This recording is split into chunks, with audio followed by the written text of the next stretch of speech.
Alors, donc, de retour pour une deuxième vidéo théorique. J'ai préféré couper la vidéo théorique en deux, là, pour avoir à peu près 15 minutes l'une, 15 minutes l'autre. La notion de moment de force. Donc, on a vu le moment d'inertie, donc qui est l'équivalent de l'inertie en translation pour la rotation. On va voir l'équivalent de la force pour la rotation. C'est ce qu'on appelle le moment de force. Donc, on va voir la notion qualitative. Si on lit qualitativement, le moment de force est un vecteur qui exprime la tendance d'un corps à la rotation. Qu'est-ce que ça veut dire? Ça veut dire exactement la même chose que pour la force. La force crée un mouvement de translation.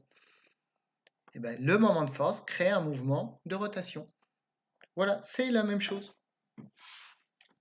Donc, il est positif si la tendance de la rotation anti-horaire est négative si elle est horaire. Bon, on lui donne un sens tout à fait normal. Il y a rien de, on lui donne juste un sens. Le moment de force dépend du module et de l'orientation de la force appliquée, mais aussi du bras de levier, c'est-à-dire la distance entre le point d'application de la force et le pivot. Il est généralement dénoté par la lettre grecque tau. Donc là, c'est ce qu'on a vu tout à l'heure. On a vu que un moment de force, ça dépend de la force elle-même.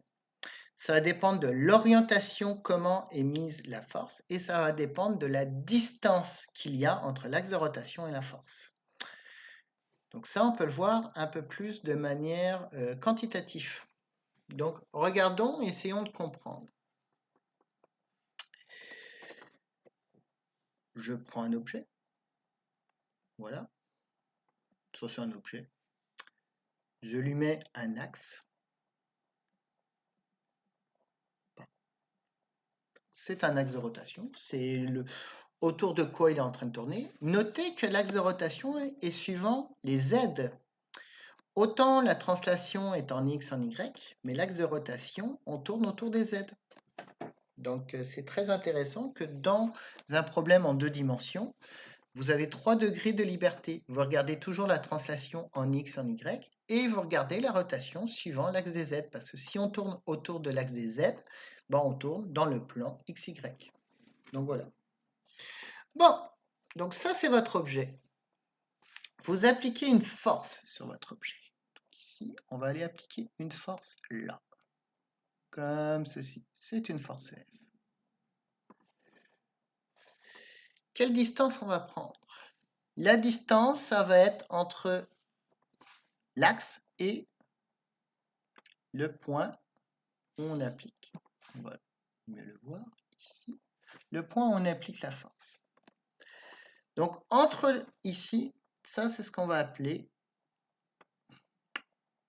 le vecteur R. Bon, c'est la distance entre l'axe et le point d'application de la force. Et qu'est-ce qu'on a? On a ici l'angle θ. Voilà. Donc finalement, le moment de force, ça va dépendre de ces trois valeurs. Ça va dépendre de R, ça va dépendre de F et ça va dépendre de θ. Donc un moment de force, ça est égal à RF sinus de θ. Et le plus ou moins vient du fait, c'est assez simple. Le plus ou moins, ça indique le sens.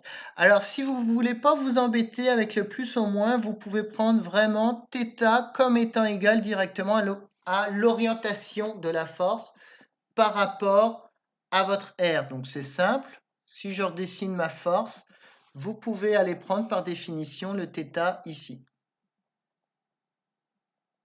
Voilà, donc en prenant ceci, ça vous permet de voir, vous n'avez même pas besoin de vous occuper du plus ou moins. Ça, c'est cool. Si vous prenez l'orientation, ça marche très bien. Bon, tau est égal à RF sinus de θ.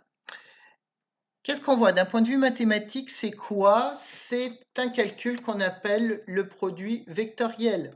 Donc c'est R, le vecteur R, produit vectoriel du vecteur F. À noter que tau va être un vecteur aussi. Donc tau est un vecteur, l'orientation du vecteur, c'est suivant l'axe des z. Donc nous, comme on n'étudie que l'axe des z, on sait que c'est en z, finalement, on fait juste le calcul du module de tau. Puis on sait qu'il va être en z. C'est tout. Donc voilà. Alors, il y a deux choses qu'on peut prendre qui peuvent être intéressantes. Si on fait R fois sinus de θ, si on fait R fois sinus de θ, qu'est-ce qu'on obtient? On obtient ce qu'on appelle le bras de levier. Donc regardez bien. Donc je vais effacer ceci, je vais refaire un dessin. Donc on refait le dessin. Voici toujours notre objet. Voici notre force. Notre angle θ est ici, comme ça. Notre R, qui est notre distance, qui est ici. Et si, donc là, mathématiquement, si on prolonge ceci, puis qu'on va aller tracer ceci. Et là, on met un angle droit. La distance petit d qu'on va avoir ici va être égale à quoi? Ben, ça va être égal à R fois sinus de θ. Tout simplement parce qu'on va prendre pour... qu'est-ce que j'ai fait? Oui, oui, c'est bien ça. On vérifie. Non, petite erreur. Pour ça qu'on fait attention. Hop, on va juste redessiner. Voilà, c'est ici le petit d. Petit d est là et voilà. Donc la distance petit d, c'est quoi? C'est ce qu'on appelle le bras de levier. C'est la plus petite distance que vous avez entre F et votre R. Donc, perpendiculaire. Donc, la valeur de petit d qui est ici est égale à RF, R sinus de θ. Donc, petit d étant égal à R fois sinus de θ, ben, le moment de force, c'est le bras de levier fois la force. Tout simplement. Parce que le petit d, ça vaut R fois sinus de θ. Au contraire, maintenant, si vous prenez ce qu'on appelle la force tangentielle, donc la force tangentielle, elle va être comme ceci. Ça, c'est la force tangentielle. Tangentielle à R. Donc ici, vous avez 90 degrés. La force tangentielle, c'est égal à quoi? C'est égal à F fois sinus de θ. Donc le moment de force, c'est R fois force tangentielle. Donc c'est des choses que vous pouvez retenir. Le moment de force, c'est RF sinus de θ. R fois sinus de θ, ça vaut le bras de levier. Donc le moment de force, c'est le bras de levier fois F. Ou F fois sinus de θ, c'est la force tangentielle. Donc le moment de force, c'est R fois la force tangentielle. Donc voilà comment vous pouvez calculer un moment de force.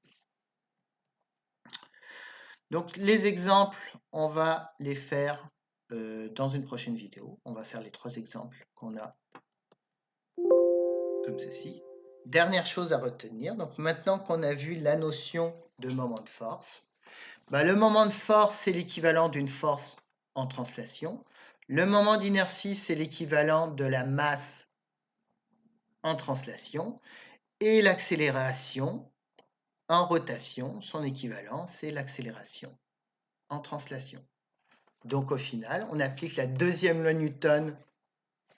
La somme des moments de force, vous trouvez tous les moments de force qui agissent, va être égale au moment d'inertie fois l'accélération angulaire. C'est bien équivalent à F en translation égale la masse fois l'accélération. L'équivalent du moment de la force en rotation, c'est les moments de force. Donc la somme des forces, la somme des moments de force. L'équivalent du moment d'inertie de la masse, c'est le moment d'inertie. L'équivalent de l'accélération, c'est l'accélération angulaire. C'est ce qui termine cette petite vidéo. Il vous reste une dernière vidéo avec des exemples de calcul pour appliquer la méthode de résolution. Mais la méthode de résolution est exactement la même que celle qu'on a vue en translation. Donc voilà.